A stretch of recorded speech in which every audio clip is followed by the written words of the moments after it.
बोल गुरु नानक देव की जय। जै वक्त जहांगीर बादशाह दिल्ली में हो तंहिं समय हिकिड़े शहजादे सां काविड़जी हुनखे शहर निकाली ॾेई कढी छॾियो हुयईं ऐं सभिनी हंधि हुकुम फेरायो हुयईं त हिन सां को बि आदमी व्यवहार न करे ऐं न ॻाल्हाए ऐं कंहिं बि शहर या ॻोठ में हिनखे अचणु न ॾिए। अहिड़ो हुकुमनामे हिन सभिनी ॾांहुं मोकिले छॾियो हो। हू शहजादो बि थोरा नौकर साण करे दिल्लीअ मां निकिरी पंधु कंदो कंदो गुरु सहबत जे देश में आयो ऐं उलंदे पासे वञण जो ख़्यालु होसि। श्री गुरु महाराज उन वक़्तु तरन तारन में लथल हुआ। जॾहिं शहजादे तरन तारन जे वेझो पहुतो तॾहिं खेसि मालूम थियो त श्री सतगुरु हिते लथल आहिनि। तॾहिं चित में आयुसि त गुरू सां हिकु वारी साहिबनि सां गॾिजी पोइ अॻिते वञा। सो हुन राति तरन तारन जे ॿाहिरां लही पियो। सुबुह जो हथ ॿधी अची मथो टेकियईं। स्वामिन हिन खां हाल अहिवाल पुछियो, जंहिं ते हुन पंहिंजो सॼो वृतांत चई ॿुधायो ऐं वधीक चयईं त ख़र्चु खुटी वियो आहे जो कंगालनि वांगुरु बुखूं पियो कढां। जेसिताईं बि ॿीअ कंहिं बादशाहत में वञा उते वयसि त पोइ गुज़राइण लाइ पियो मिलंदो। अहिड़ीअ तरह जॾहिं हिन पंहिंजी तंग हालत ॿुधाई तॾहिं साहिबनि खे हिन ते दया आई ऐं केतिरा ई ॾींहं पाण वटि महिमान रखियाऊंसि। आख़िर जॾहिं हू वतन वञण लाइ मोकिलाइण लॻो तॾहिं सतगुरुनि हिन खे राह जे ख़र्च लाइ 5000 रुपया घुराए ॾिना ऐं जे हू वठी ख़ुशि थी मथो टेके अॻिते हलिया। जंहिं ॾींहुं अर्जन साहिबु शहजादे खे ख़र्च वग़ैरह ॾिनो हो तंहिं वक़्तु उते हिकिड़ो आदमी टिकियल हो जो चंदूअ जो साथी हो। तंहिं सॼी ॻाल्हि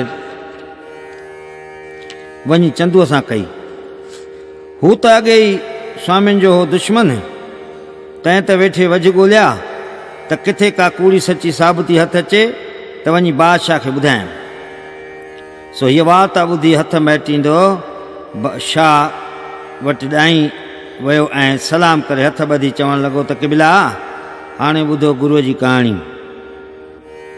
उहो अर्जन जे पाण खे जगत गुरू थो चवाए ऐं जंहिं लाइ 2-3 दफ़ा मूं अव्हां साहिबनि खे शिकायत कई आहे सो अव्हां जी कंहिं बि क़िस्म जी परवाह कान थो रखे।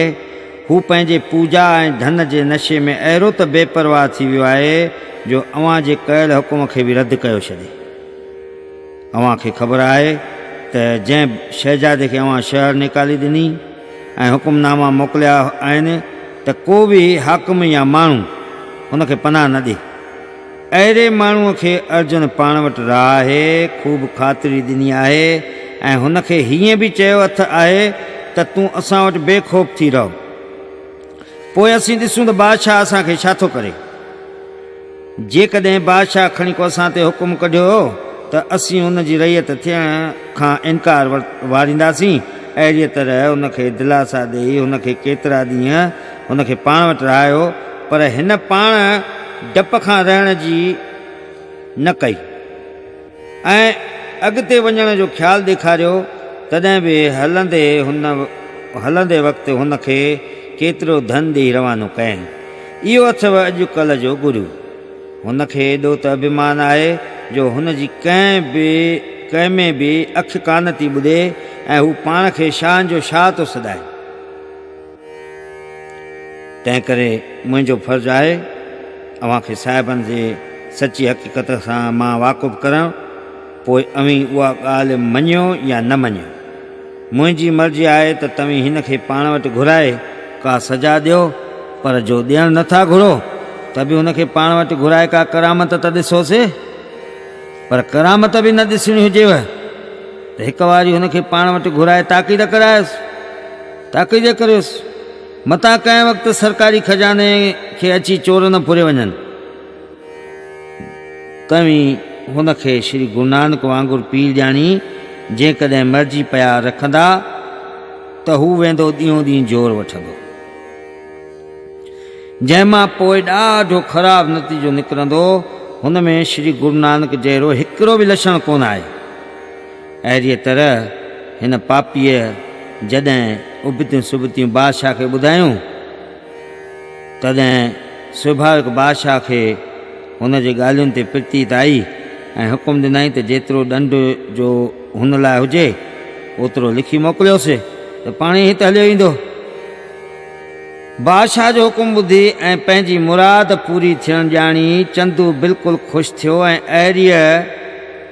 अहिड़ीअ खे पाण वटि घुराए परवानो लिखी ॾिनईंसि, अर्थात जंहिंमें लिखियल में ॾेखारियईं त बादशाह जो हुकुम मञण करे जो अव्हां कसूर कयो आहे, न मञण करे जो अव्हां कसूर कयो आहे, याने शहजादे खे पनाह ॾिनी आहे।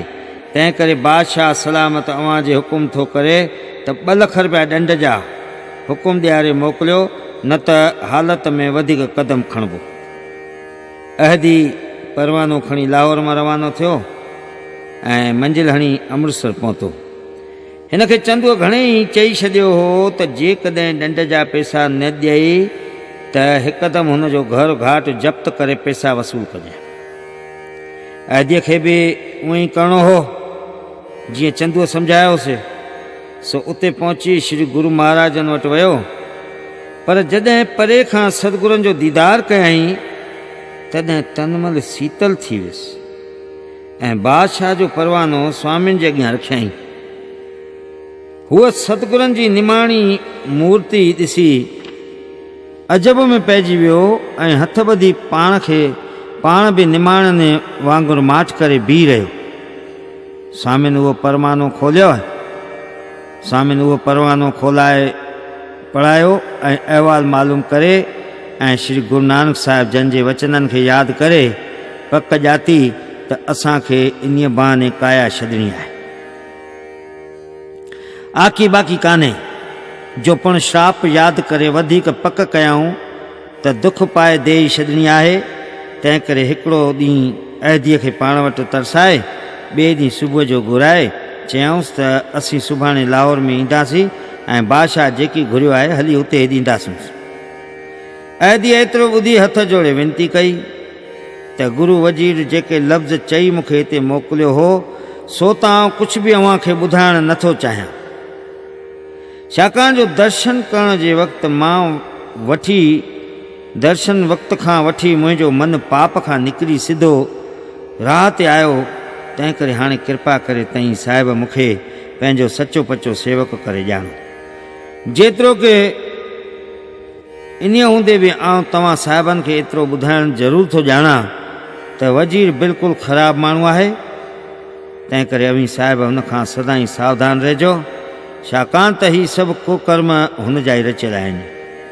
सतगुरुनि अहदीअ खे एतिरे क़दुरु निम्रतावान ॾिसी सरोपा पहिराए फरमायो त जेकॾहिं बुराई कंदे त पंहिंजे कीतो पाण लोड़ींदो। तंहिंखां पोइ अहदी नमस्कार करे रवानो थियो ऐं अची चंदूअ खे चयईं त गुरुजन चयो आहे त असीं सुभाणे पाण ई लाहौर में ईंदासीं। एतिरो ॿुधी चंदूअ खे ॾाढो गुस्सो लॻो ऐं वञी बादशाह खे चयईं त ॾिठो को थियुसि तव्हांजो अव्हां जो भउ। अहदीअ खे बि मोटाए कढियाईं ऐं नकी पैसा मोकिलियाईं। इहो संदसि ॿियो गुनाह आहे। इहो ॿुधी बादशाह चयो त हाणे को ॾींहुं सब्र करे, जेकॾहिं न आया त को ॿियो माण्हू मोकिलिबो ऐं जो उन सां बि न आया त पोइ जीअं तूं सलाह ॾींदे तीअं कंदासीं। हेॾा अंतर्यामी सतगुरनि खे त सभु कुझु रोशन हुयो, पर होणहारीअ जो बिल्कुलु वॾो ख़्यालु थे रखियाऊं। तंहिं करे जंहिं हंधि राति जो श्री गुरु ग्रंथ साहिब पधारींदा हुआ उते बाबे ॿुढे साहिब खे पाण वटि घुराए विहारियऊं ऐं श्री हरगोबिंद साहिब खे बि घुरायो। जो भाई गुरदास समेत उते आयो। स्वामी ने प्रेम सां साहिबजादे खे भरिसां विहारे चयो त हाणे तूं बल पाए समर्थ थियो आहीं। ऐं अर्थात बाबे ॿुढे ॾांहुं निहारे सम्झाए फरमाइण लॻा त कीअं भाई ॿुढा, हरगोबिंद हाणे महाबलवान ऐं सुचे थियो आहे या न? गुरता गादीअ ते वेहण जो लाइक़ु आहे या न? बाबे साहिब चयो त गुरु जी, ही तव्हांजी जोत आहे ऐं ॾाढो सूरमो दुश्मननि जे नास करण वारो आहे। हिन वक़्तु खतरियुनि जी सुरमिता नास थी वई आहे। तंहिंखे वरी जीआरण लाइ ही तख़त ते वेही सुरजीत कंदो। तॾहिं स्वामियुनि भाई गुरदास खां पुछियो त तुंहिंजी कहिड़ी अभिलाषा आहे? भाई गुरदास चयो त हे गुरु जी, बाबे बुढे साहिबु तहक़ीक़ तारीफ़ जो लाइक़ु आहे ऐं हिन श्री गुरु नानक साहिब जन खां वठी सभिनी सतगुरुनि जो दर्शन पातो आहे। तंहिं करे हुन जो वर ऐं श्राप अहिड़ीअ तरह थो लॻे जीअं अर्थात श्री रामचंद्र जो बाण वधीक चयईं कि गुरु घर में 5 गुरु त शांती धारे रहिया ऐं गुरसिखीअ जी बेमिसाल रीत हलायूं ऐं शांतीअ जो उपदेश ॾिनऊं, जंहिंमां हज़ारनि जीवन जा क्लेश नाश थी विया आहिनि। पर हाणे 6 सतगुरु शस्त्रधारी थींदो ऐं संदसि सिख पिणु हथियार ॿधंदा। एतिरो ॿुधी सतगुरु ख़ुशि थिया ऐं श्री हरगोबिंद जी खे लाइक़ु सम्झी के भेरा प्रदक्षिणा ॾेई वॾनि जे मर्जात मूजिबि 5 पैसा ऐं नारेल अॻियां रखी मथो टेकियऊं ऐं पंहिंजी जोति पंहिंजनि हथनि सां स्थापन कयऊं। तंहिंखां पोइ बाबे बुढे आज्ञा पाए श्री हरगोबिंद साहिब जन खे वेनती करणु लॻो त स्वामी, ही ओचितो कोतक तव्हीं कीअं था करियो? अञा को काल असां सिखनि खे दर्शन ॾेई निहाल करियो। स्वामियुनि फरमायो त भाई साहिब, श्री गुरु नानक साहिब दीन दुनिया जा वाली तुर्कनि खे महाभारी वर ॾेई विया आहिनि। तन जी बख़्शीश खे केरु हटाए सघंदो? सो असीं पंहिंजे सिर ॾेई हुननि जो पुञ नास कंदासीं। अहिड़ीअ तरह ॿियूं बि के वार्ताऊं चई स्वामियुनि बाबे बुढे साहिब खे सम्झायो। तंहिंखां पोइ महाराजनि खे सम्झायो त इहे जेके ॻाल्हियूं असां अव्हांखे ॿुधायूं आहिनि से ॻुझियूं रखिजो।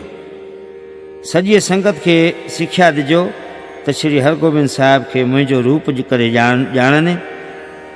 जॾहिं असांजी ख़बर ऐं पएव तॾहिं हिन जो पारां ॿुधाइजो ऐं सभिनी मसंदनि ऐं संगतियुनि खे हुकुमनामा लिखी घुराए वठिजो ऐं पोइ ॻाल्हि पधरी कजो। एतिरो चई पोइ स्वामियुनि श्री गुरु हरगोबिंद साहिब जन खे सिख्या ॾिनी त अंदर में अहम ब्रह्म जी विर्ती धारजो ऐं ॿाहिरीं क्रिया भक्तनि जी करणी।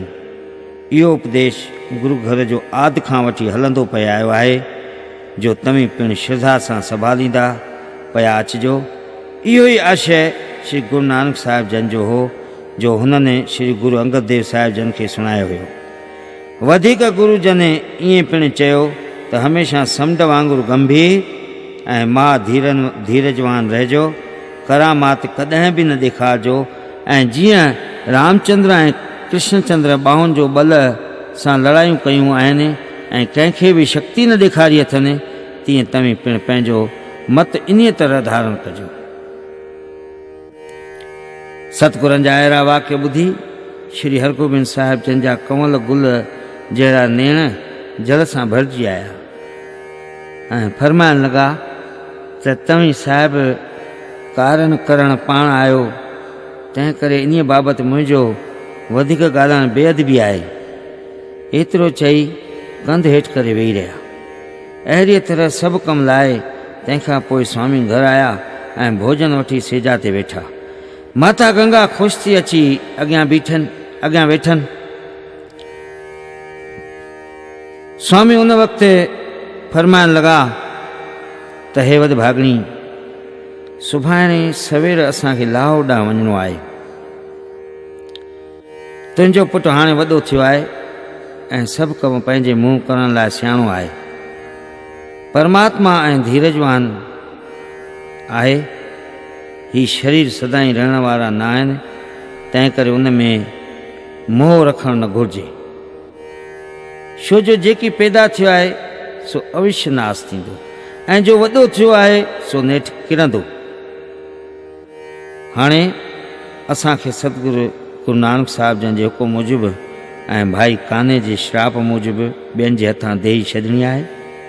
सो असां खां पोइ तूं कंहिं बि क़िस्म जो शौक़ु न धारजांइ ऐं न देही त्यागण जी ख़्यालु कजांइ, पर शांत चित थी पुट ऐं पुटनि जा सुख माणजांइ ऐं उन्हनि जा मङणा पणा करे आनंद में रहिजांइ अहिड़ीअ तरह रहण करे जॾहिं अंत जो समय ईंदो तॾहिं सुखालीअ सां शरीर छॾे अची मूंसां मिलजांइ।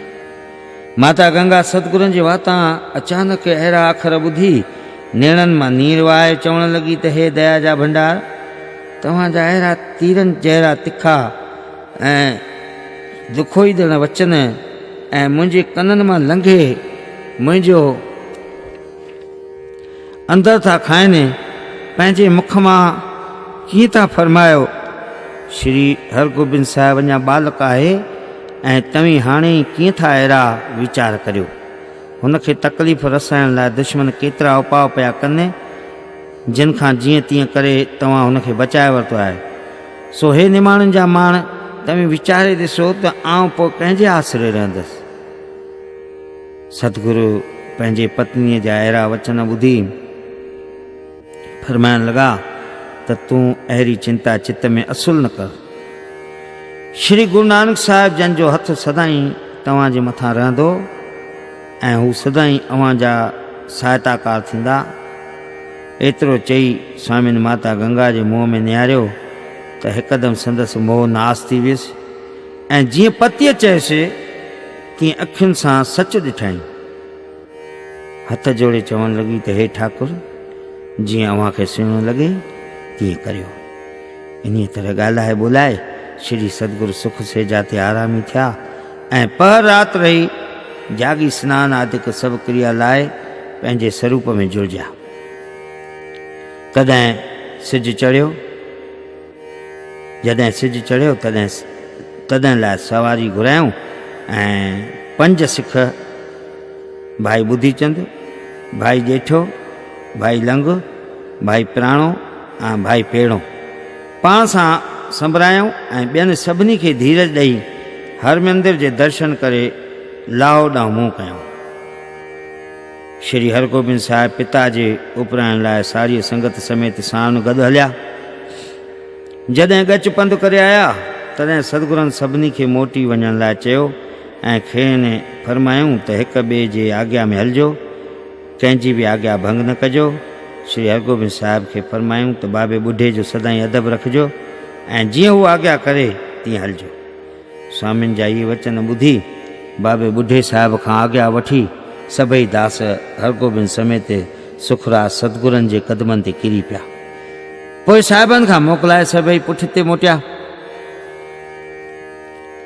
सतगुरु सचा पातशाह थोरो अॻिते हली हिकिड़े सिख खे चयाऊं त अॼु जो अॼु गोविंदवाल में वञ ऐं उते वञी अर्थमल सां गॾिजी उनखे असांजो अहवालु सुणाए ऐं जीअं सुबुह जो हू असां वटि हलियो अचे। सिख आज्ञा पाए हिकदमि पंधु पियो ऐं बिल्कुलु तकिड़ो पंधु हणी शाम जे तक गोविंदवाल में पहुची वियो ऐं उते वञी सॼी हक़ीक़त अर्थमल सां कयईं ऐं वधीक चयाईं त श्री सतगुरनि तव्हांखे घणे क़दुरु यादि फरमायो आहे। तंहिं महिल स्वामी लाहो ॾांहुं उसिया, तंहिं महिल मूंखे ताक़ीद करे हेॾां मोकिलियो अथनि ऐं फरमायो अथनि त जीअं प्रभात जो हू असां सां अची मिलनि। तंहिं करे आउं बिल्कुलु तकिड़ो आयो आहियां। इहो पैगाम ॿुधी अर्थमल अजब में पइजी वियो त अहिड़ो तकिड़ो कमु अलाह जे कहिड़ो आहे जंहिं करे सतगुरनि अहिड़ो तकिड़ो माण्हू मोकिलियो आहे। अहिड़े क़िस्म जा कई ख़्याल दिलि में करे हिन ॿियनि सां ॻाल्हि चोरी, जंहिं ते श्री गुरु अमरदास साहिब जन जे अंश जा सभु मिड़ी सिख खां पुछण लॻा त सच ॿुधाए कहिड़ो तकिड़ो कमु आहे जंहिं ते हिन जीअं तीअं करे ॿुधायो त बादशाह परवानो लिखी मोकिलियो आहे जंहिं लाइ स्वामी लाहो ॾांहुं था हलनि। इहो ॿुधी सभिनी ॼातो त चंदूअ जी हुननि सां दुश्मनी आहे ऐं हू पापी निर्दोष ते दोष थो रखे वग़ैरह ख़्यालु कंदे राति गुज़ारियऊं ऐं सुबुह जो सवेर अर्थमल चढ़ी रवानो थियो। हेॾां बेपरवाह सतगुरु सिख खे रवानो करे सुबुह जो असवार थी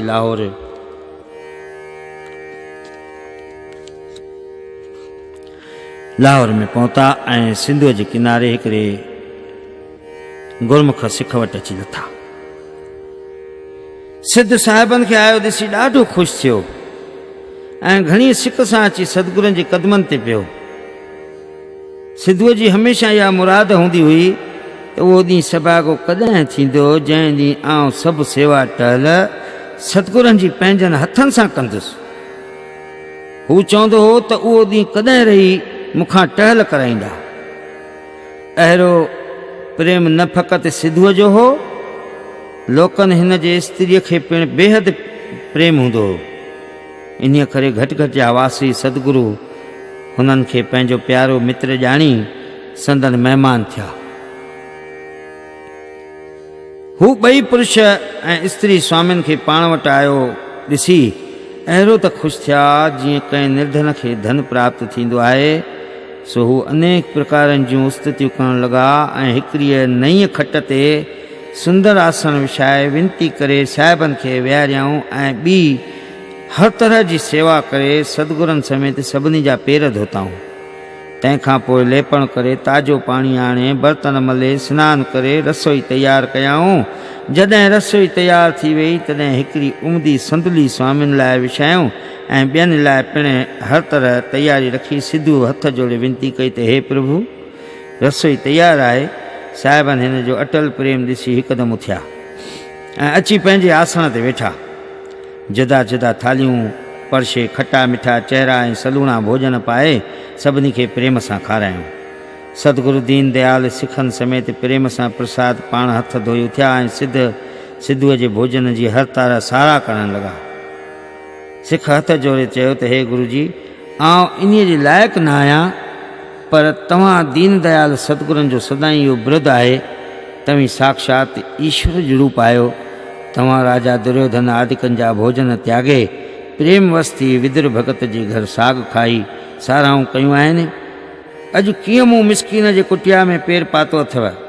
तंहिंखां पोइ जॾहिं ॿियनि सिखनि खे ख़बर पई त सतगुरु सिद्धूअ जे घर लथल आहिनि तॾहिं हू प्रेम सां भेटाऊं आणे सतगुरनि जो दर्शन करण लॻा ऐं पंहिंजूं मनोकामनाऊं पूर्ण कयाऊं। ॿिए ॾींहुं भाई अर्थमल पिणु उते आयो ऐं सिर निवाए प्रेम सां महाराजनि खे मिलियो। हीउ साहिब बाबे मोहरी साहिब जो वॾो पुटु हो। तंहिं करे श्री गुरु महाराज हिन सां भाकुर पाए गॾिया ऐं आदर ॾेई पंहिंजे भरिसां विहारियाऊंसि। पोइ सभिनी खां अलॻि थी जहिड़ो भाणो वरताइणो हुयो न, सो सभु हाल हुन खां कयूं ऐं ईअं बि चयऊंसि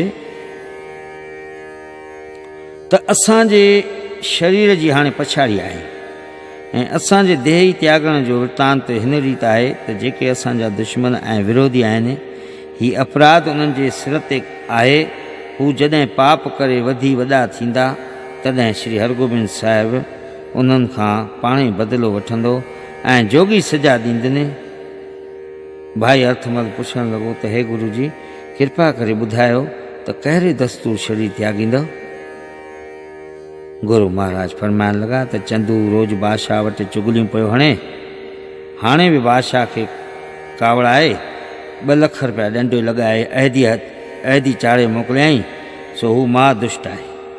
तंहिं करे असांखे पंहिंजो सिर ॾेई हुन ते दोष विझणो आहे। इन्हीअ खां सवाइ भाई काने जो श्राप पिणु दुश्मन जे घर में देही त्यागण जो आहे। इन्हीअ खां सवाइ साहिबनि जो वचन बि अहिड़ो ई आहे। जॾहिं असांजो माता साहिब खां हुन वर घुरियो हो त गुप्ता असांजे घर में रहे ऐं ॿिए पासे न वञे, तॾहिं फरमायो हुयाऊं त तूं बि वहंदड़ दरिया जो पाणी थी रोकी। सो ईअं थींदो पर संकट पवंदो। सो उहो वक़्तु हाणे आयो आहे ऐं असांखे उहो वचन बि सत करिणो आहे। भाई अर्थमल एतिरो ॿुधी ॾाढो ग़मगीन थी वियो ऐं अखियुनि मां पाणी आणे चवणु लॻो त हे प्रभु, तव्हांजो दर्शन बिल्कुलु सुखदायक आहे, जंहिंखां सवाइ सिख संगत ॾाढी व्याकुल थींदी। हे गुरु जी, इहो चंदू बादशाह समेत पाण बि दुखी थींदो जो हू पंहिंजे हथों ज़हर वठी थो खाए।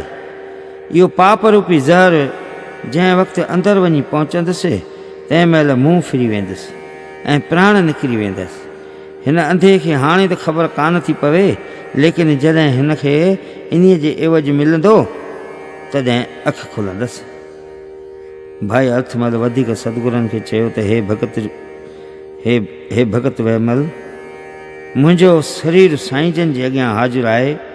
साईं जन हुकुम ॾियनि त आउं हाणे देह त्यागे तुर्कनि जी पाड़ पटे कढां, छो जो तव्हां खां सवाइ मूंखे जगत में रहणु नथो वणे। हे प्रभु, तव्हीं पंहिंजो शरीर भले रखो, छो जो तव्हांजो हिते रहणु कमाइतो आहे। सचा पातशाह हिन जो प्रेम ॾिसी फरमाइण लॻा त हे प्यारा मित्र, तूं छाजे लाइ तो पंहिंजो शरीर त्यागीं? तूं शाल सदाईं ख़ुशि ऐं तंदुरुस्त रहो, पर मिठल तुंहिंजी उमिरि बि बाक़ी 40 ॾींहं वञी रही आहे। सा तूं ख़ुशीअ सां भोॻे, पोइ सुखालो शरीर छॾे अची असां सां मिलजांइ। अहिड़ीअ तरह भाई अर्थमल खे धीरज ॾेई पाण वटि रहायूं ऐं अनेक प्रकारनि जूं कथाऊं ॿुधाईंदा रहिया। हिकिड़े ॾींहुं सतगुरु दीन दयाल घोड़े ते चढ़ी रावीअ जो किनारो ॾेई पए विया। सतगुरुनि सां केतिरा सिख पिण हुआ। परियां चंदू बि थो आयो। तंहिंजी नज़र जॾहिं माण्हुनि जे भीड़ ते पई, तॾहिं पुछणु लॻो त ही केरु थो वञे? को अमलदार आहे या को अमीर उमराव आहे जंहिंसां एतिरी ख़ल्क अॻियां ऐं पुठियां पए हले? इहो ॿुधी चंदूअ जो हिकिड़ो माण्हू डुकियो ऐं अची हिकिड़े सिख खां पुछियईं त ही केरु आहे? सिख जवाबु ॾिनो त ही श्री गुरु अर्जन देव साहिब जन सदा कृपाल आहिनि। इहो ॿुधी हू मोटी चंदू वटि आयो ऐं अची ॿुधाईंसि त ही गुरु साहिब आहिनि। चंदू नालो ॿुधी सड़ी खामी वियो त ही बादशाह जे सॾ ते आयल हिते बि पियो अलोलियूं माणे ऐं आउं वटां जख मारींदो ऐं चिंताऊं भोॻींदो। धिकार आहे मुंहिंजी ॿुद्धीअ ऐं ॿल खे, जो आउं अञा ताईं बि कुझु न करे सघियो आहियां। अहिड़ीअ तरह पाण खे फिटकारे सिधो बादशाह वटि वियो ऐं वॼ वठी चवणु लॻो त क़िबला, सिखनि जो पीर हिते आयो आहे, पर त बि हू मगरू तव्हां वटि न आयो आहे। भला तव्हीं रहो था गुण सां नरम, हींअर बि हू हितां ख़ूब धन कठो करे वञी पंहिंजे ॻोठ सुखियो थींदो। ऐं उन वक़्तु दरबार में चंदूअ जा ॿिया बि केतिरा लोभी ऐं पापी हमराह वेठल हुआ।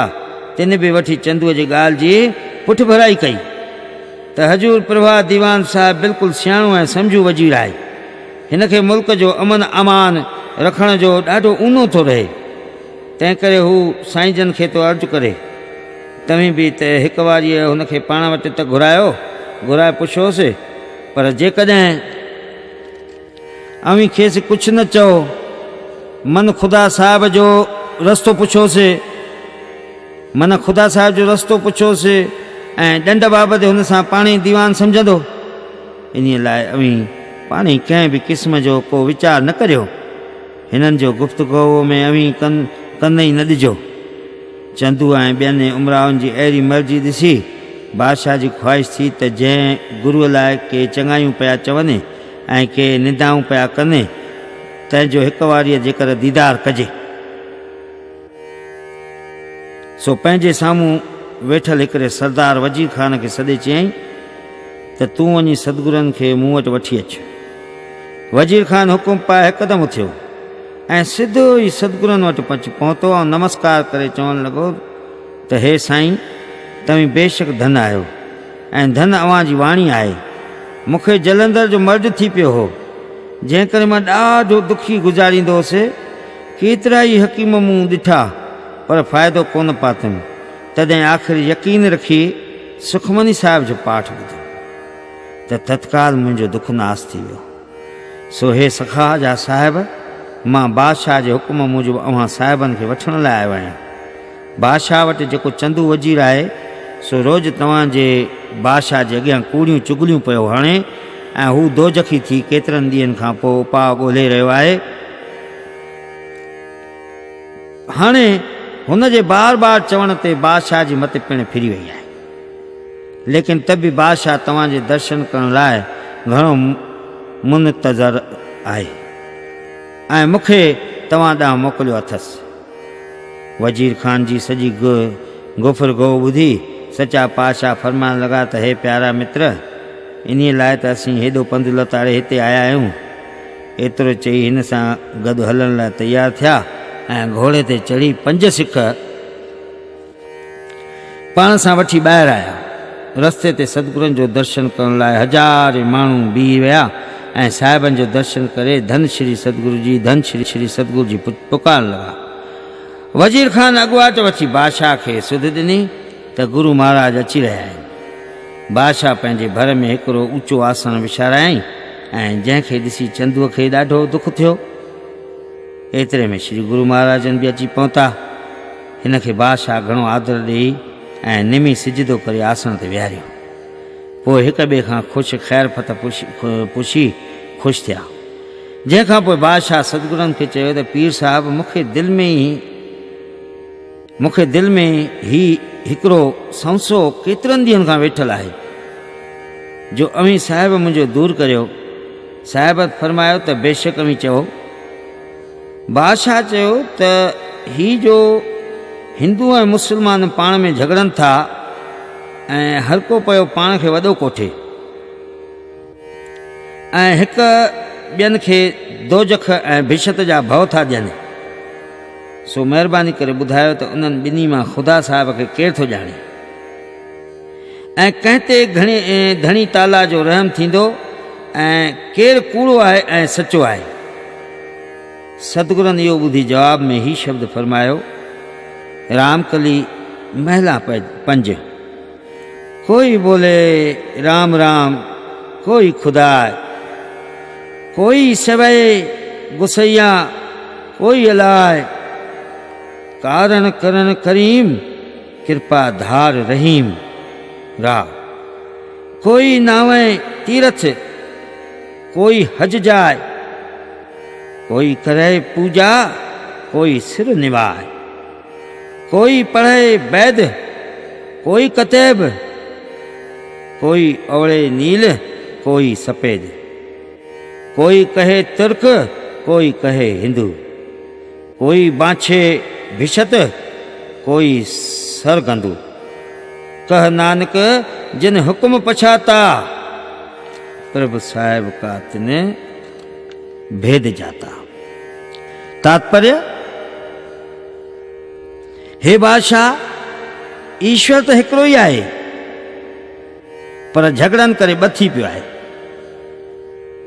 यकीन ॼाणो त राम ऐं ख़ुदा हिकिड़ो ई आहे, फ़क़ति नालनि जे भेद आहे। झगड़नि करे हर का धुर पंहिंजो पक्षपात करे पाण खे कूड़ो कनि था, पर असांजो मतो साॻे ई ॿी तरह जो आहे जो ॿिन्ही सां मिली अचे थो ऐं पिणु विवाद जी असुल ॻाल्हि ई कान्हे। सो हे बादशाह, असीं त सम्झंदा आहियूं त दुख ऐं सुख जेकी बणी अचे सो प्रभु जो हुकुम ॼाणी सदाईं उन ते ख़ुशि रहिजे, सचे नाम जो सिमरन कजे ऐं शरीर जो अभिमान त्यागजे। इन्हनि टिनी ख़ासियतुनि धारण करे ब्रह्म ज्ञान जो प्रकाश थो थिए। हिंदू अथवा मुस्लमान को बि चङीअ राह ते हलंदो ऐं इहे 2 गुण कमाईंदो, सो हिन संसार सागर खां पार पवंदो ऐं जनम मरण खां छुटंदो। श्री गुरु महाराजनि एतिरो चई रहिया त सिज बि लही वियो। तंहिं करे बादशाह शाम जो वक़्तु ॾिसी माफ़ी वरिती ऐं सतगुरु थी ॿाहिरि आया। पापी चंदूअ वक़्तु पाए बादशाह खे चयो त मां गुरूअ खे पंहिंजे घर वठी थो वञी रहियां ऐं संदन सेवा करियां ऐं सॼी वार्ता तव्हां जे तरफ़ां खेसि सम्झायां। ॿियो त हाणे तव्हांजी जो कश्मीर हलण बि बणी नथो सघे, सो जो साईं जन जी मर्ज़ी हुजे त दिल्ली हली आनंद करियो। बादशाह खे ॻाल्हि वणी वई। तंहिं चयो त सुभाणे कूच जो सायो कबो। चंदूअ चयो त क़िबला, तव्हीं हलंदा त आउं कुझु थोरो वक़्तु हिते रही सभु बंदोबस्तु पको करे ऐं गुरूअ खां 2 लख रुपया वसूल करे जल्द मोटी अची तव्हां सां दिल्लीअ में मिलंदुसि। पर दिल्लीअ में को आदमी गुरूअ जे तरफ़ां उहा वटि सिफारिशी अचे त उन जी ॻाल्हि न ॿुधिजो। इन तरह पापी चंदू बादशाह खे सभु तरह हाव कराए तुरंत ॿाहिरि आयो ऐं गुरुजन खे डोलीअ में चाढ़े सिपाहियुनि जी नज़र हेठि वठी पंहिंजे घर आयो। उते पहुची 5 सिखनि खे क़ैद करे ॾेढीअ में विहारियईं ऐं गुरुजन खे अंदरि घर में वठी वञी विहारियईं ऐं मथनि सख़्तु पहिरो रखियईं। पोइ मूर्ख ॾाढो ख़ुशि थियो ऐं चवणु लॻो त अॼु मुंहिंजो बदिलो बिल्कुलु आसानीअ सां मां वठी सघंदुसि। अहिड़ी ख़ातिरी करे पापी सुखियो थी वञी सुम्ही रहियो। राति गुज़री, सुबुह थियो, बादशाह कूच जो हुकुम ॾिनो। तॾहिं मां दुष्ट चंदू बि अची साण गॾियो ऐं हथ ॿधी चयईं, हाज़ूर परवर, आउं बि हिते जो कमु लाइ जल्द अची साईं जन जे ख़िदमत में हाज़िर थींदुसि। हिते थोरा मुक़दमा रहिया पिया आहिनि ऐं साल जी जमाऊ बंदी करणी आहे, जा आउं बिल्कुलु जल्दी लाहे मोटंदुसि। अहिड़ीअ तरह दुष्ट बादशाह खे उबतियूं सुबतियूं ॿुधाए रवानो कयो। पर मूर्ख जहांगीर खे वरी सतगुरनि जी यादगिरी बि न पई त असांजो महिमान किथे रहियो या काॾे वियो। भला तुर्क बादशाह हिकु त ख़ुशामंद रहियो, ॿियो त विषयी ऐं टियों वरी लॾे पलाण, तंहिंखे छा यादगिरी पवे त सतगुरु किथे आहिनि। वरी नालायक चंदू बि बादशाह जे अमीरनि वज़ीरनि खे पंहिंजे चीच में ॿधी छॾियो ऐं उन्हनि खे मना करे छॾियईं त जेकॾहिं बादशाह जे हज़ूर में काई अहिड़ी ॻाल्हि निकिरे त फ़रियाद अचे त अमी पंहिंजो होशियारीअ सां हटाए छॾिजो त फ़क़ीरनि जे ॻाल्हियुनि में छा बादशाह जो कहिड़ो कमु आहे। अहिड़ीअ तरह पापी चंदू पंहिंजे बचाव में हर तरह जी कोशिश करे छॾी। पोइ दुष्ट मोटी घर ॾांहुं आयो ऐं बिल्कुलु शौक़ीअ सां मुंहुं ॻाढ़ो करे अखियूं ॾेदरनि जहिड़ियूं कढी सतगुरनि खे चवणु लॻायो त ॿुधायो ख़बर, अवां मूंखे पंहिंजी न्याणीअ जो मंग मोटाए मोकिलियो हो, सो छा सम्झो हो। हिक पासे मंग वठण खां इनकार वारियो ऐं वरी मूंखे भरीअ सभा में कुतो कोठियो। पर हाणे आउं अव्हां खे ख़ातिरी थो ॾियां त सवाइ मुंहिंजे न्याणीअ जो मंग क़बूलण जे तव्हां हितां निकिरी न सघंदा। न त जीअं अव्हां मूंखे कुतो कोठियो आहे तीअं आउं बि तव्हां जे पुठियां कुतो थी लॻंदुसि।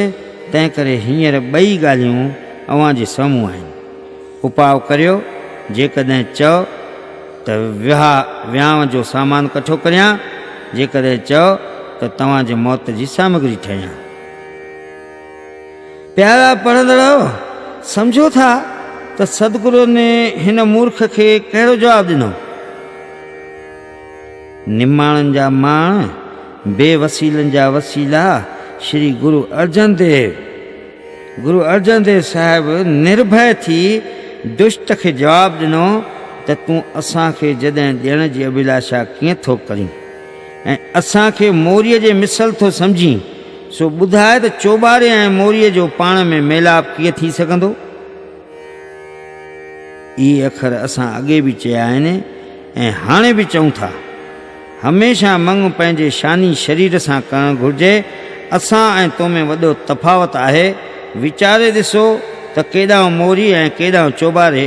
ॿियो त असां तोखे कुतो कोठियो आहे, पर जेकॾहिं तोखे ईअं ॿुधण में आयो आहे, हाणे बि चऊं था, छो जो असांजे सिखनि चयो सो असां ई चयो, छाकाणि जो असांजा सिख ऐं असीं सदाईं हिकु रूप आहियूं। सतगुरनि जा इहे वचन ॿुधी चंदू हिकदमि तपी बाहि थी वियो ऐं गुस्से में अखियूं लाल करे पंहिंजे सिपाहियुनि खे सॾे हुकुम ॾिनई त हिन खे खाधो पाणी न ॾिजोसि।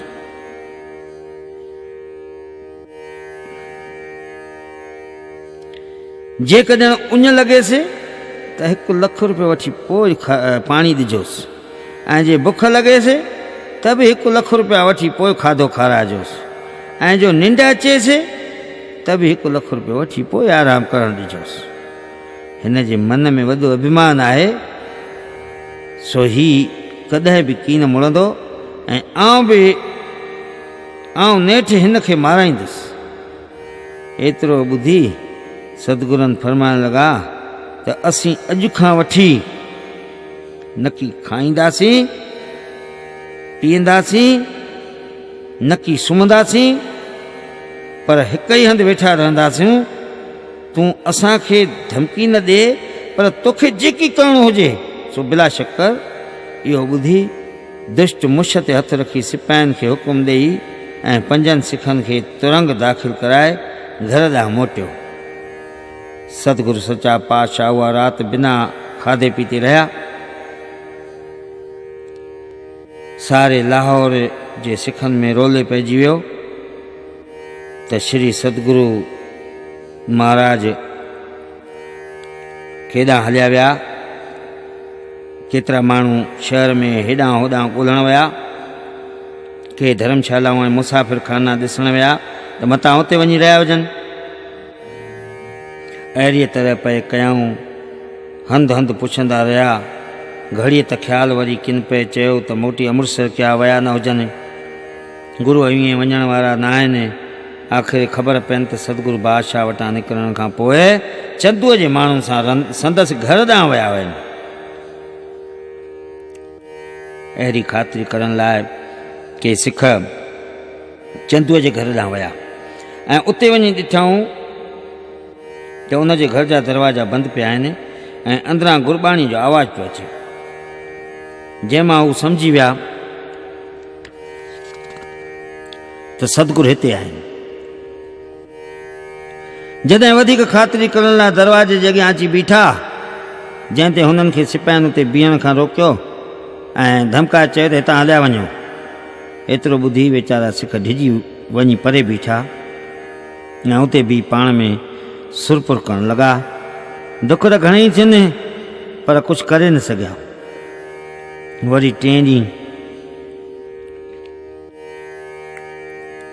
चंदू गुरुजन वटि आयो ऐं सख़्तु ॻाल्हाइण चवणु लॻो त जेकॾहिं हाणे बि मुंहिंजे धीअ जो मंग वठणु क़बूलियो त बिगड़ी ॻाल्हि ठही पवंदी, न त आउं पक थो ॾियांव त साड़ा छॾींदुसि। सतगुरु जवाबु ॾिनो त मौत चीज कहिड़ी आहे जंहिं लाइ तूं असांखे घड़ीअ घड़ीअ थो धमकाए। इहो ॿुधी अंधो चंदू तपी बाहि थियो ऐं पंहिंजनि माण्हुनि खे हुकुम ॾिनो त चूल्हे में बाहि ॿारे देग पाणीअ जी कोसी करे हुनखे उन में विहारियो त मुंहिंजो मन ठरे। जो हुन बि मूंखे केतिरनि ॾींहंनि खां पए साड़ियो आहे। चंदूअ जो हुकुम पाए कमबख़्त सिपाहियुनि चूल्हे में ख़ूब काठियूं ॿारे पाणी गरम कयो ऐं पोइ सतगुरनि खे चवणु लॻा त हाणे तव्हांखे पछाड़ीअ जो चिताव था करियूं। जेकॾहिं क़बूल करियो त वाह, न त तव्हांखे हुन कोसीअ देग में विझंदासीं। सतगुरुनि हिननि जे चवण ॾांहुं को बि ध्यानु न ॾिनो ऐं फरमाइण लॻा त असीं इन्हनि धमकियुनि खां डिॼण वारा न आहियूं। जीअं असांजी तक़दीर में आहे तीअं अवश्य थींदो। पर हे मूर्ख चंदू, तूं पंहिंजी सम्झ रख ऐं पक ॼाण त जेतिरो दुख असांखे ॾींदे उन्हीअ खां वीणो दुख भोॻींदे। मतबंद चंदू चवणु लॻो त हाणे थो इहे ज्ञान ॿुधाई, पर जॾहिं कुतो थिए कोठ में तॾहिं न थिए इहे ज्ञान यादि पई। सतगुरु फरमायो त जेकी की असां चयो आहे जंहिं ते असीं क़ाइमु आहियूं, तोखे जेकी वणे सो बिला शक कर। इहो ॿुधी चंदूअ नौकरनि खे हुकुम ॾिनो त हिन खे खणी देग में विझोसि। सतगुरनि फरमायो त तव्हीं एतिरी तकलीफ़ न करियो, असीं पाणी था वञी देग में वियूं। एतिरो चई स्वामी उथी वञी कोसी देग में वेठो। इहो ॾिसी करे सिख पुकारण लॻा, भाई प्राणो इहो हाल ॾिसी पाण रोके न सघियो ऐं गुरुजन ॾांहुं डुकियो त देग मां कढी वठां। पर सिपाहियुनि हुनखे 2 डंडा हणी पासे कयो।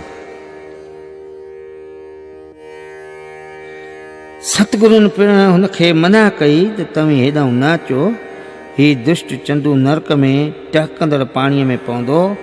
असांखे त प्राण छॾणा आहिनि, पोइ अवी हरू भरू छो पिया दुख भोॻियो। भाई प्राणे परियां हथ ॿधी विनती कई त हे गुरु जी, जेकॾहिं आज्ञा ॾियो त लाहौर ऐं दिल्लीअ जा 2 शहर ॿिन्ही हथनि ते खणी ताड़ीअ वांगुरु हिक ॿिए ते ठोके बिना देर नाश करे छॾियां। जंहिं ते स्वामिन फरमायो त इहा शक्ति किथां पाती अथई जो हाणे ॾेखारण थो चाहीं। भाई प्राणे चयो त गुरुजी तव्हांजी सेवा करे पाती अथमि। ही दुष्ट कहिड़ी चीज आहे जो अव्हां खे दुख ॾियण थो चाहे, पर मां सभिनी तुर्कनि खे नाश करे संदन नालो मिटाइण जी जुर्रत रखां थो। सतगुरनि फरमायो त प्यारा, जिन जी सेवा करे तो एतिरी शक्ति पाती आहे, उन्हनि में बि त का शक्ति आहे या न? पर जेकॾहिं आहे त तूं शांति करे ईश्वर जे रचियल खेल खे वेही ॾिस, कुझु मुंहं सां न चओ। स्वामिन जो हुकुम ॿुधी भाई प्राणो माठ करे बीह रहियो ऐं वरी मुंहुं मथे खणी बि न ॾिठईं। सतगुरु सचा पातशाह देग में अॾोल थी वेठा रहिया। अग्नि ख़ुदि ब ख़ुदि पंहिंजो सुभाउ बदिले छॾियो ऐं तेज छॾे शीतल थी पई, जंहिं करे सतगुरनि जे शरीर खे रती मात्र बि सेक न आयो। जॾहिं अहिड़ीअ तरह सतगुरनि खे गच वक़्तु देग में वेठे थियो, तॾहिं मूर्ख माण्हुनि खे हुकुम ॾेई देग मां ॿाहिरि कढायनि ऐं पाण मोटी घर हली वियो ऐं हिन मतमंद साहिबनि जी महिमान परूरी।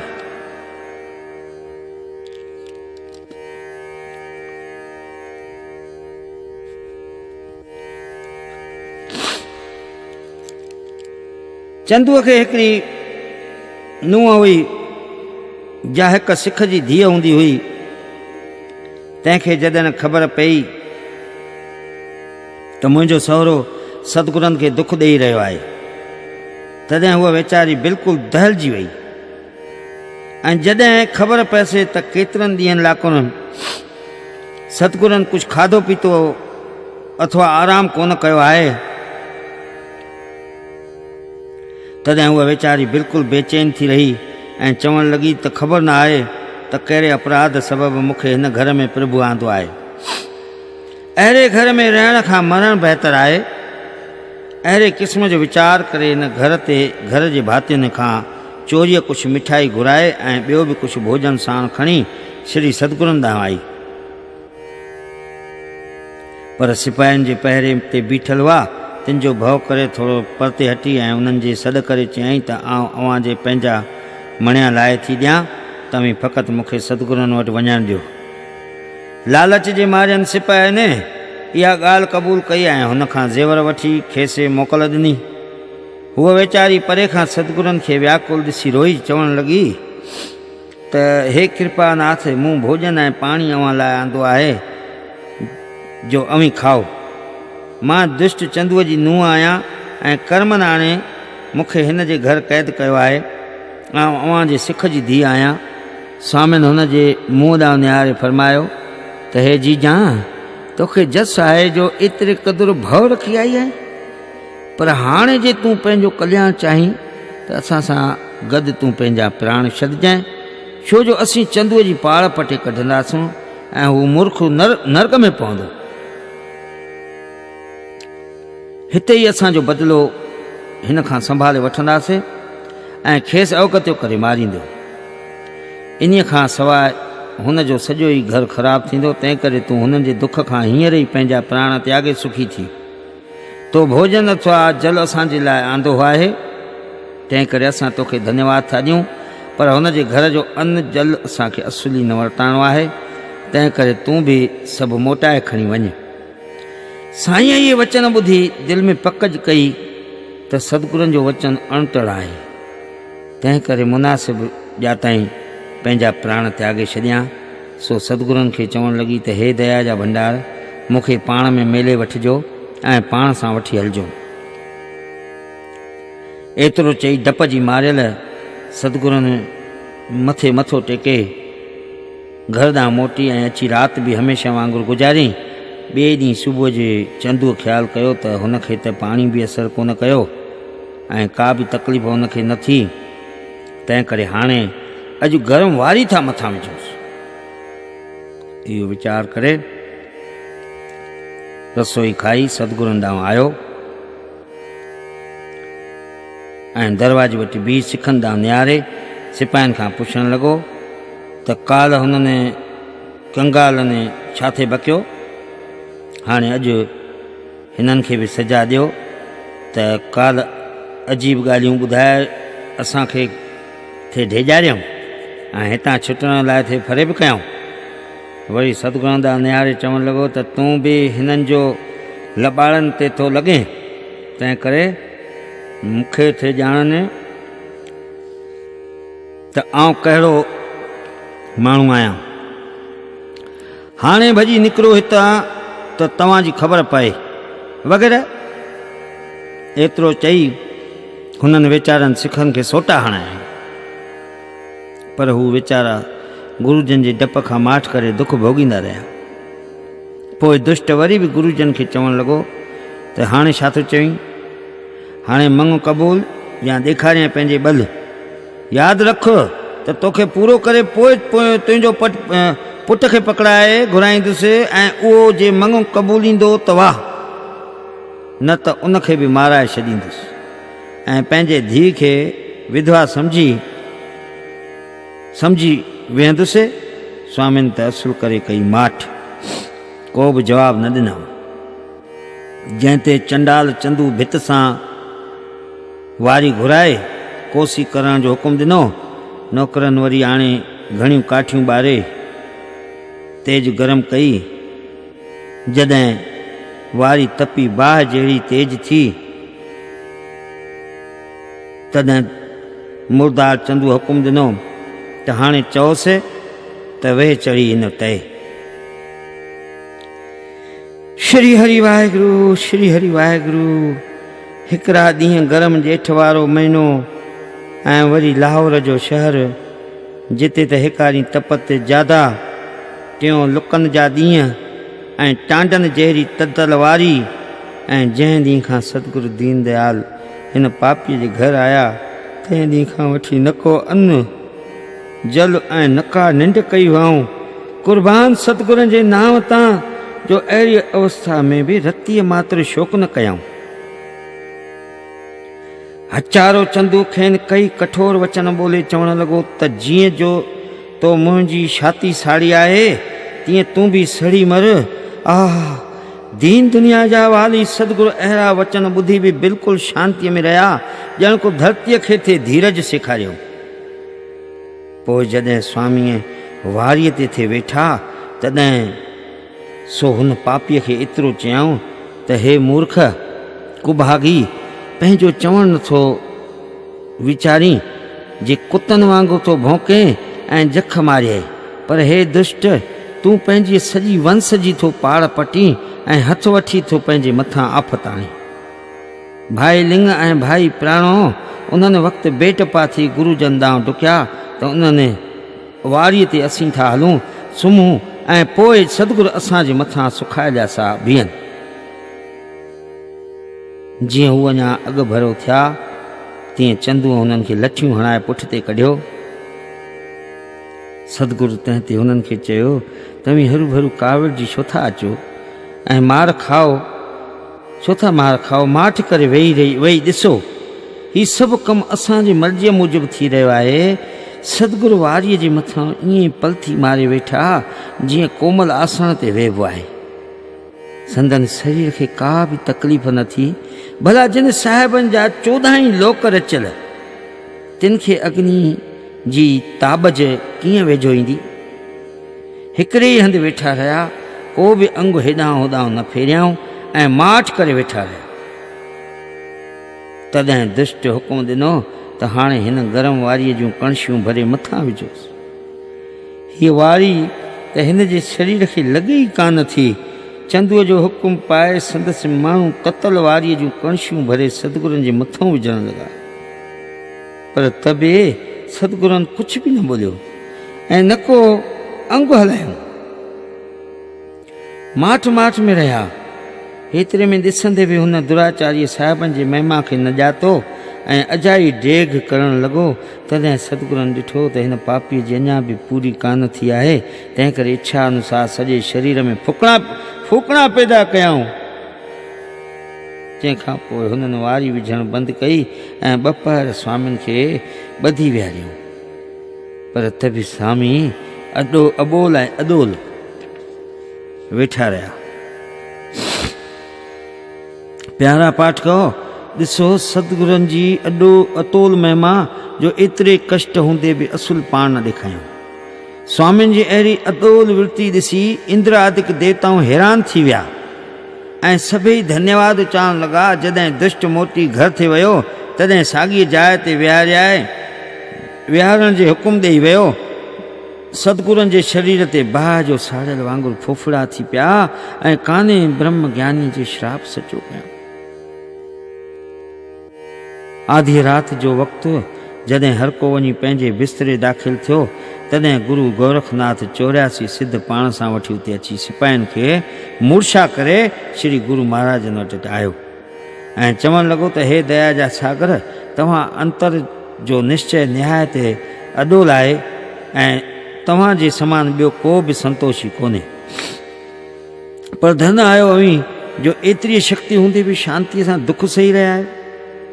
पर हाणे जे अवी करामत ॾेखारणु नथा चाहियो त असांखे ई हुकुम ॾियो त असीं हिन दुष्ट जी पाड़ पटे कढूं जो वरी को दुष्ट संत महात्मा खे दुखी न करे। श्री सतगुरु फरमाइण लॻा त संतनि जे मन में कंहिंजो बि डपु नथो रहे, पर असांखे श्री गुरु नानक साहिब जे हुकुम मूजिबि इन तरह खेल करिणो आहे। तंहिं करे अवी महात्मा इन विच में असुली न अचो, न असांजे कम में विघ्न न विझो। होणहारीअ ते निश्चय रखणो इहो संतनि जो उत्तम मत चयो वियो आहे। एतिरो ॿुधी सिद्धने धन गुरु उचारे नमस्कार करे पंहिंजो रस्तो वरितो। सिद्धनि जे वञण खां पोइ जेके कामिल ओलिया ऐं करामत जो साहिब हुआ से सभई गॾिजी साहिबनि वटि आया ऐं नमस्कार करे उस्तिति उचारे चवणु लॻा त जेकॾहिं साहिबनि जो हुकुम हुजे त असीं अख छंभ में दुष्ट खे चंदू चटु करे छॾियऊं। दुष्ट खे सतगुरनि फरमायो त अवी ॿियाईअ जी नज़र छो था रखो, हिकिड़ो आत्मा ई सचो ऐं पूर्ण आहे ऐं जगत पिता ई सचो करे ॼातो। असांजे हिन तरह शरीर त्यागण में अनेक कारण आहिनि। हाणे उहे समो अची वेझो पहुतो आहे। असां सभिनी जा वचन सत कया आहिनि, तंहिं करे शांत करे पंहिंजे पंहिंजे स्थान ते हलिया वञो। एतिरो ॿुधी हू सभई धन्यवाद ॾेई हली विया। तंहिंखां पोइ सिपाही वरी सुजाग थी बीठा। सुबुह थींदे ई चंदूअ खे चौरा खेरा लॻी त हेॾी कोशिश कई अथनि त बि असुल नथो मञे। सो सोचणु लॻो त ही महाशिदती आहे, मरण ताईं बि हथ न छॾींदो।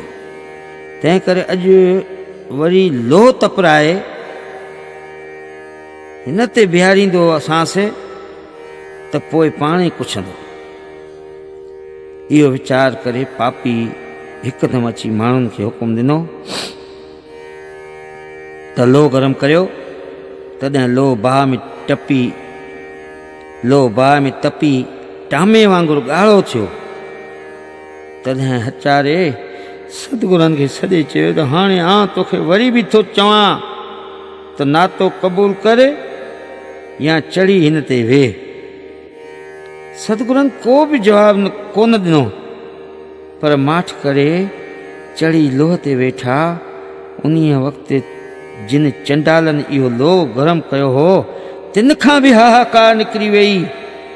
पर हिन चंडालनि खां बि नीच पापीअ खे को क्यास न पियो। जेतिरो अग्नि देवता पंहिंजो सुभाउ बदिले शीतल कयो, तंहिं हूंदे बि स्वामियुनि जे पेरनि जूं तिड़ियूं सड़ी वियूं ऐं ही पापी वरी पंहिंजनि माण्हुनि खे चवणु लॻो त बाहि तेज करियो। माण्हुनि घणो ई बाहि खे फूकियो, पर सतगुरु अॾोल थिया वेठा हुआ। अग्नीअ जे तपत करे का स्वामियुनि खे पीड़ा न थिए थी, पर खल सड़ियल ॾिसण में थे आई। भला गॾह चंदू साहिबनि जे अजमत खे कीअं परोड़े सघे जो सॼी देही फूकणा थी पई वञे। स्वामियुनि ॾिठो त मतां एतबार न अचेनि त तंहिं करे सड़ियल खलूं हथनि सां खणी पे ॾेखारियाऊंसि। इन तरह पको पहर ततल लोह ते वेठा हुआ। जंहिंखां पोइ लोह हेठि कयाऊं। मुर्दार चंदूअ ॾिठो त हिन मां कुझु बि न वरियो। तॾहिं वरी ॿियो उपाउ ॻोल्हणु लॻो। आख़िर दुष्ट इहा तजवीज़ वीचारी त हिन जो धर्म भ्रष्ट कजे त पोइ ही पाण ई ॻाल्हि क़बूल थी। सो पंहिंजे माण्हुनि खे हुकुम ॾिनाई त चंडालनि वटि वञो ऐं उतां वञी गऊअ जी खल खणी वठी अचो त हिन जो शरीर हुन में विझूं। इहो लफ़्ज़ हिननि सतगुरनि जे अॻियां चया। जे सतगुरुनि ॿुधा। जॾहिं चंडालनि खल आंदी तॾहिं मूर्ख चंदू साहिबनि खे चवणु लॻो त हाणे बि वक़्तु अथई। जेकॾहिं ॻाल्हि क़बूल हुजई त दुख मां सुखो थी पवे, न त मूंखे ॼाणी थो त आउं जहांगीर बादशाह जे अॻियां रहण वारो वॾो वज़ीर आहियां।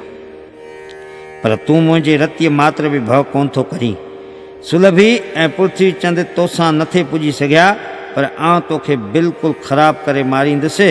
इहो ॿुधी सतगुरु फरमाइण लॻा त हाणे असांजो इरादो आहे त रावीअ में सनानु करियूं ऐं मुंहिंजा 5 सिख पिणु मूं सां हली सनानु कनि। छो जो मूंखे ऐं हिननि खे हिन हालत में बि 5 ॾींहं गुज़री विया आहिनि ऐं तो असांखे अग्नीअ जे समान सजा ॾिनी आहे। सो असीं पहिरीं सनानु करे पवित्र थियूं, पोइ जेके करिणो हूंदो सो दिलि में मनपुशी कंदासीं। स्वामीअ जा इहे वचन ॿुधी दुष्ट ॾाढो ख़ुशि थियो ऐं चवणु लॻो त नेठि धर्मनाश थियण खां ढिनो आहे ऐं हाणे पक आहे त हीउ ज़रूरु नातुल क़बूल कंदो। हाणे भले त सनानु करे त शरीर सामत में अचेसि। सो चवणु लॻो त बिलाशक वञी सनानु कर ऐं उन सां गॾु पंहिंजे प्राणनि बचाइण जी पिणु रिथ वीचारजांइ। पोइ हुकुम ॾिनाई त ॾहाको सिपाही हथियारनि सां हिन सां गॾिजी वञो ऐं हिन खे पंहिंजे नज़र हेठि रखिजो ऐं कंहिंसां बि ॻाल्हाइण न ॾिजोसि ऐं न केॾांहुं वञणु ॾिजोसि। सतगुरु सचा पातशाह पंहिंजो सॼो शरीर वॾीअ चादर सां ढके सिखनि समेत निकिता। पेरनि जी तिरियुनि मां फूकणा हुअण सबबु आहिस्ते आहिस्ते पेर धारींदा थिए हलिया। भाई प्राणे सिख खे वेझो करे पंहिंजो हथु हुन जे कंध ते रखी धीरे धीरे दरिया ॾांहुं वेंदड़ मोरीअ जे रस्ते खां पे आया। संदन मुंहं जो रंग बिल्कुलु लाल थी वियो। भला सॼा 5 ॾियारा न को अनजुल ऐं न आराम कयो हुयाऊं ऐं वरी 5 ॾियारा सांधे दुष्ट जी महा भयानक सजा सहारी हुयाऊं। तंहिं करे स्वामियुनि जो शरीर हीणे थी पियो ऐं तंहिं करे अलबत्ते संदसि शिकिल सुञाण खां ॿी थी पई। रस्ते ते के माण्हू खेनि गॾिया जिन महाराजनि खे ॾिसी नमस्कार त कई, पर उन सां गॾु महा दुखी थी अजब खाइण लॻा त स्वामी हीअं छा थिया आहिनि। अहिड़ी तरह श्री गुरु महाराज पंधु करे रावीअ जे किनारे ते पहुता। पहिरीं त हथ मुंहुं धोताऊं ऐं तंहिंखां पोइ केतिरियूं अंचलियूं पाणीअ जूं ॾेई मुख ठारियाऊं जो गर्मीअ जे करे ख़ुश्क थी वियो हुई। पोइ भाई लिंग संदन चरण कमल महिटिया ऐं चादर धोई सुकाइणी विधाई ऐं पाण बि जल में घिरी सनानु कयाऊं। स्वामी सनानु करे चादर ढके जपजी साहिब जो पाठ करणु लॻा। 5 ई सिख सिदक सां ॿुधणु लॻा। जॾहिं भोग पाए सिर निवायाऊं तॾहिं सिखनि खे चयाऊं त हाणे असीं परलोक में था वञूं। असांखे जेकी करिणो हो सो करे छॾियोसीं। अवी हितां वञी श्री हरगोबिंद साहिब सां मिलजो ऐं असांजे पारां धीरज ॾिजोसि ऐं चइजोसि त कंहिं बि क़िस्म जो शोक न करे। पहिरियां ई चंदूअ खां असांजो बदिलो वठो ऐं अवगत्यो करे मारजोसि ऐं श्री गुरु अमरदास साहिब जन जो वंश वारनि खे घुराए हमेशह राज तिलक वठिजो ऐं सभिनी सां मिठा वचन ॿोले हलिजो। बाबे ॿुढे साहिब आदि सिखनि सां अॻियां गुरुनि वांगुरु हलिजो ऐं संदन हर तरह इज़त रखिजो। वाधारे स्वामिनि फरमायो त अवी असांजे शरीर जो दाह कर्म न कजो, पर दरिया में प्रवाह कजो ऐं असांजो देह दर्शन हिन दरिया जे कंठ ते उत्तर तरफ़ सिर ऐं ॾखण तरफ़ पेर करे बणाइजो। एतिरे में हिकिड़ो रबाबी पिणु दोतारो खणी अची उतां लंघियो, जंहिंखे श्री गुरु महाराजनि सॾे चयो त हिते वेही कीर्तन कर। रबाबीअ स्वामियुनि खे सुञातो ऐं हिकदमि खेनि पेरे पियो ऐं ॾाढो प्रेम सां वेही शब्द कयईं। अहिड़े वक़्तु सभु देवताऊं आकाश में बीह जय जयकार उचारण लॻा। पोइ साहिबनि सिखनि खे हुकुम ॾिनो त हिते डभनि जो आसन बणायो ऐं सिखनि खां मोकिलाए चादर मथां विझी सतनाम श्री वाहेगुरु चई सुम्ही रहिया ऐं हिकदमि देही त्यागे विमान में वेही वैकुंठ धाम चढ़िया। स्वामिनि खे वठण लाइ कई देवताऊं जे आकाश में बीठल हुआ से जय जयकार उचारे खूब वाजा वॼाइण लॻा ऐं आरतियूं उतारींदा विमान वठी विया। होॾां चंदूअ जी नुंहुं जा फ़क़ति सतगुरनि जे आज्ञा लाइ तरसियल हुई। तंहिंखे इन वक़्तु अॼु ख़ुदि अहिड़ो प्रकाश ॾिसण में आयो जो हुन सम्झो त स्वामी निज धाम था वञनि। सा पिणे कख वांगुरु प्राण त्यागे हिकदमि अची साहिबनि सां मिली। हेॾां रावीअ ते पंजे ई अची सिख श्री सतगुरनि खे शरीर खे ॾिसी रोअण लॻा ऐं रबाबी खे चयूं त वंद हस राग जो शब्द ॻाए। गुरु महाराज परलोक पधारजी विया आहिनि। रबाबी वध हंस ॻाइण लॻो। मुर्दार चंदू जेल में इंतज़ारु कंदो रहियो त केतिरो वक़्तु गुज़री वियो आहे त अञा ताईं न मोटियो आहे न। ख़बर न आहे त कहिड़ो कारण आहे। आख़िर मूर्ख खे आराम न आयो सो केतिरा माण्हू साण करे तकड़ियूं विखूं खणंदो उते आयो। छा अची ॾिसे त गुरुजन चादर ताणे सुम्ही रहिया आहिनि। अहिड़ी तरह दुष्ट दिलि में वीचारणु लॻो त सिधा बि तॾहिं थिया आहिनि जॾहिं धर्म जो डपु ॾिनो अथीमान। सो मूर्ख अॻभरो थी चवणु लॻा त हाणे कीअं थो निंड करी। मां पंहिंजे धीअ जे गणतियुनि में केतिरनि ॾींहंनि खां पंहिंजूं निंडियूं फिटाए रहियो आहियां ऐं तूं वरी बि बेफ़िक्र थी अची हिते सुम्ही पियो आहीं। इहो ॿुधी भाई बृद्धचंद ज़ार रोई चयो त हे दुष्ट तो ही वॾो पाप कयो आहे। सतगुरु तुंहिंजे सिर ते इहो पाप हणी विया आहिनि जो तूं पक ॼाणजांइ त तूं ॾाढा अज़ाब सही मरंदे ऐं हज़ारे जतन कंदे त बि बची न सघंदे। सतगुरु त पलोक पधारजी विया आहिनि ऐं तुंहिंजो मुंहुं दुनिया में कारो थींदो। एतिरो ॿुधी दुष्ट धमकजी वियो ऐं थोरो घणो डपु बि थियुसि ऐं हिकदमि हटी पंहिंजे घर ॾांहुं मोटियो ऐं ॿाहिरां ई रोअण जो आवाज़ु कनि थी पियुसि। सो तकड़ में घर वञी पुछणु लॻो त छा आहे। हिकु नौकर चयुसि त तव्हांजी नुंहुं चली रही आहे। तॾहिं दुष्ट संसो हाणे चवणु लॻो त चङी भली कीअं मरी वई ऐं मां दुखी थी हिन जी मृतक क्रिया कराई ऐं साड़ण लाइ खणी दरिया ते किनारे वियसि। जंहिं ॾींहं खां वठी सतगुरु चंदूअ जे घर विया हुआ तंहिं ॾींहं खां वठी लाहौर जी सिख संगत बिल्कुलु हैरान ऐं परेशान पे गुज़ारियो। सो जॾहिं सतगुरनि जे परलोक जी पधारण जी ख़बर खेनि पइजी तॾहिं सॼे शहर में रोलो पइजी वियो ऐं मातम मची वियो। केतिरनि खे ख़बर पई त स्वामी रावीअ जे कंठे ते परलोक पधारिया आहिनि। से वीचारा घर घाट छॾे ॿाहिरि आया ऐं अंतर अंबीर गुलाल वठी काठियूं आया कातिरी करे आख़िर खेनि सॼी वार्ता जी ख़बर पइजी वई ऐं खेनि सिखनि सम्झायो त स्वामी दाह करण जी मना कई आहे करे विया आहिनि ऐं फरमायो अथनि त जल में प्रवाह कजो ऐं असांजो देश दर्शन ई दरिया आहे उत्तर तरफ़ सिर में ॾखण पेर। अहिड़ीअ तरह सभिनी सिखनि में रोदन मची वियो ऐं सभई वाहेगुरु वाहेगुरु चवंदा उते आया ऐं ज़ार रोअण लॻा। आख़िर दिलि झले करे किने उथी तयारी कई। केतिरो धन ख़र्चो हिकिड़ो उम्दो विमान ठहिरायूं ऐं ज़र वक़्त रेशमी ऐं वॾे मुल वारा दुशाला ख़रीद कयऊं ऐं कपिड़ो पिरांदाऊं। पोइ श्री सतगुरुनि जे शरीर खे हर तरह सिंगारे कपिड़ा ढकाए तरह तरह क़ीमती रेशम मथां विझी विमान खयूं। चइनी पासे चवण फेराईंदा गुलनि जूं वर्खाऊं कंदा ऐं शंख वॼाईंदा ऐं सतगुरुनि जी जय जयकार पुकारींदा पंधु पिया। जिते पाणीअ जी घणी तिख वरितो ऐं पाण में मेले छॾियईं। इहो कौतक सभिनी सिखनि पंहिंजे अखियुनि सां ॾिठो जो साहिबनि जो शरीर वरी पाणीअ खां ॿाहिरि असुलु न निकितो। जीअं श्री रामचंद्र महाराज जन सरयू नदीअ में प्रवेश करे वरी ॿाहिरि न निकिता ऐं उते ई जल रूप स्वरूप थी विया। तंहिंखां पोइ सभई पुरुष ऐं स्त्रियूं सनानु करे शहर ॾांहुं मोटिया। उहो सॼो ॾींहुं हिननि धर्मशाला में गुज़ारियो ऐं बिल्कुलु उदास थी रहिया हुआ। जीअं सिपह सालार खां सवाइ लश्कर में घोट खां सवाइ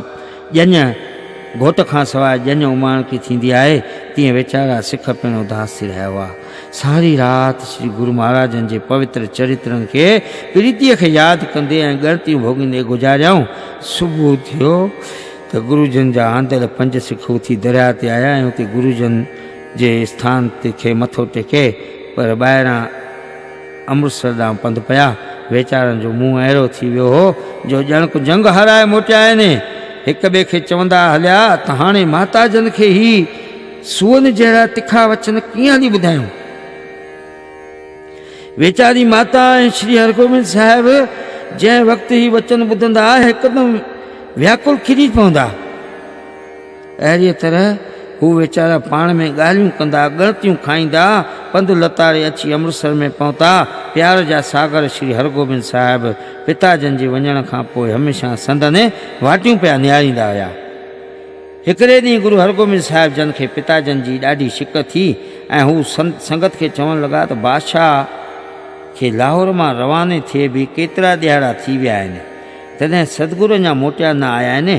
ॿियो को अहिड़ो कार्ज बि कोन होने जो उते तरसिया हूंदा। श्री हरगोबिंद साहिब अञा अहिड़ी ॻाल्हि करे रहिया हुआ त एतिरे में 5 ई सिख अंदरि लंघे आया। संदन मुंहुं हारियल ऐं चहिरो पीलो ऐं ग़मगीन हो, सो दीन मन थी अची वंदना कयूं ऐं जवाब मां कुझु बि ॻाल्हाइण न थिए उकलियूं। इहो हाल ॾिसंदे श्री हरगोबिंद साहिब शिताबीअ खां पुछियो त सतगुरु मुकुंद किथे रहिया आहिनि ऐं अवी छो खेनि छॾे आया आहिनि? अव्हां जो मुंहुं लथल पियो ॾिसजे, ॻाल्हि करियो। त बि सिखनि बि जवाबु कोन ॾिनो, जंहिं ते सारी संगत हिननि जे मुंहं में निहारण लॻी ऐं संदन अखियुनि मां थोरो थोरो पाणी टिमंदो ॾिसी चवणु लॻा त ख़ैरु कोन थो ॾिसजे। तंहिं ते श्री हरगोबिंद साहिब चवनि त अड़े भाई छो कुछो नथा ऐं छाकाणि खणी माच कई अथव? उहो ॿुधी भाई प्रामो दिलि झले चवणु लॻो त ग़रीब निवाज, आउं ॻाल्हाए नथो सघां। एतिरो चई अची रोअण मां छिटकियो ऐं अखियुनि मां ज़ार ज़ार पाणी वहणु लॻुसि। तंहिं ते श्री हरगोबिंद साहिब खिली चवनि त कुझु चपत चोरियो? एतिरो ॿुधी भाई ब्रिधी चंद दिलि झले सॼो प्रसंग जीअं जो तीअं वरितियो हो तीअं ॿुधायो ऐं गुरुजन जो ॾिनल पैगाम पिणु जीअं जो तीअं चई ॿुधाईं। एतिरो ॿुधंदे ई श्री हरगोबिंद साहिब जे वातां रड़ निकिरी वई ऐं ज़ार ज़ार रोई चवणु लॻा त हे दीनानाथ, तव्हीं मूंखे अकेलो छॾे कीअं परलोक हलिया विया हो? सारो कुटुंब तव्हां जूं वाटियूं निहारे रहियो आहे त तव्हीं असांखे छोरो करे कीअं छॾे विया? जॾहिं श्री हरगोबिंद साहिब नंढड़ी अवस्था में ईअं ज़ार ज़ार रोई चयो, तॾहिं सभिनी जो हियो छिजी पियो ऐं सभई हाय हाय करे रोअण लॻा। माता गंगा जा उन वक़्तु महल में शांति चित वेठी हुई।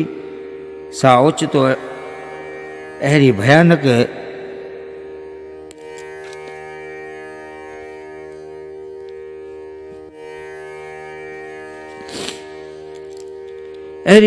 रड़ ॿुधी ॾकी वई ऐं हिकदमि दासीअ खे मोकिलियईं त वञी ख़बर वठी अचे त छा आहे। दासी हुकुम पाए उॾामी वई ऐं ख़बर सुणी हिकदमि पोएं पेर मोटी अची सुणाई त सतगुरु परलोक हलिया विया आहिनि। अहिड़ो ओचितो वाक़ो ॿुधी माता गंगा हिकदमि धरतीअ ते किरी पई ऐं हाय करे पुकारण लॻी। जंहिंखे घणनि दासियुनि अची उथारियो, माता वार पटे बाहूं खणी विलाप करण लॻी ऐं महा दुखी थी पुकारण लॻी। सिधो ई सॼे अमृतसर जे शहर जे इहा ख़बर पइजी वई ऐं जालूं मर्दा महा दुखी थी रोंदा पिटींदा उते आया। जॾहिं शहर में चौतरफ़ रोदन मची वियो, तॾहिं बाबो ॿुढो साहिबु सभिनी खे धीरज ॾेई सम्झाइण लॻो ऐं गुरूअ जो जस वर्णन करण लाइ श्री हरगोबिंद साहिब खे परबोध ॾियणु लॻो त सतगुरु अरमान करण योग्य न आहिनि, छो जो हुननि जो श्रेष्ठ जस 14 लोकनि में आहे। खेद करणु बंदि रखो, हू महापुरख बादलनि वांगुरु शरीर धारे हिन पृथ्वीअ ते अचनि था। पृथ्वीअ ते पंहिंजा कई खेल करे आख़िर पंहिंजे आदि घर वैकुंठ धाम ॾांहुं हलिया वञनि था। हू साहिब जन कमनि लाइ आया हुआ, से सभई कर्म चङी तरह पूरा करे यानी ज्ञानीअ जे श्राप सत करण लाइ चंदूअ जे मथां पहाड़ जेॾो भार विझी वैकुंठ पधारिया आहिनि, सो अरमान उन्हनि तां करणु घुर्जे। जे अज्ञानी कयल पुञनि जो फल पाए विषय भोग भोगे जगत मां हाराए हलिया वञनि था, अथवा जिन भक्ति न कई आहे ऐं न योग साधियो आहे, न वैराग पातो आहे, अहिड़ा अभागी अफ़सोस करण योग्य आहिनि। पर असांजा स्वामी हिन लोक जा अवतार आहिनि ऐं असांजी यादि करण ते हिकदमि अची असांखे दर्शन ॾियनि था। तंहिं करे तव्हीं शाक खे छॾे गुरुजन ते हुकुम मूजिबि तख़्त ते वेही सिखनि जो उद्धार करियो ऐं दुष्टनि खे मारे मात करियो। छो त शरीर नेठि नासवंत आहिनि। भाई साहिब जा अहिड़ा वचन ॿुधी श्री गुरु हरगोबिंद साहिब हिकदमि सावधान थिया ऐं पंजनि सिखनि खां पुछियां त सतगुरु पछाड़ीअ जे वक़्तु असां लाइ छा आज्ञा करे विया आहिनि, सा असांखे वरी चई ॿुधायो। भाई प्राणी हथ जोड़े चयो त स्वामिनि असांखे चयो त श्री हरगोबिंद साहिब सां वञी मिलजो ऐं असांजे तरफ़ां धीरज ॾिजोसि। चइजोसि त शाक असली न करे शौक़ु ऐं ॿिए कंहिंजे करण ते ध्यानु बि न ॾिजो। हथियार पहिरें तख़्त ते वेहिजो, यथाशक्ति पाण वटि सेना रखिजो। पहिरियां ई चंदूअ खां असांजो बदिलो वठिजो ऐं खेसि दुष्ट ॾेई अवगतियो करे मारिजोसि ऐं श्री गुरु अमरदास साहिब जन जे अंश खे पाण वटि घुराए अज्ञान जे रीत वांगुरु राज तिलक वठिजो। सभिनी गुर सिखनि सां मिठो ॿोलिजो ऐं भाई ॿुढे साहिब आदिक सिखनि जो अज्ञान सिखनि वांगुरु सन्मान कजो। असांजे शरीर जो दाह कर्म न कजो, पर हिन दरिया में प्रवाह करे छॾिजो ऐं असांजो दर्शन बि ही दरिया सम्झो, याने सेरांदी उत्तर ऐं पेरांदी ॾखण। बोल गुरु नानक देव की जय।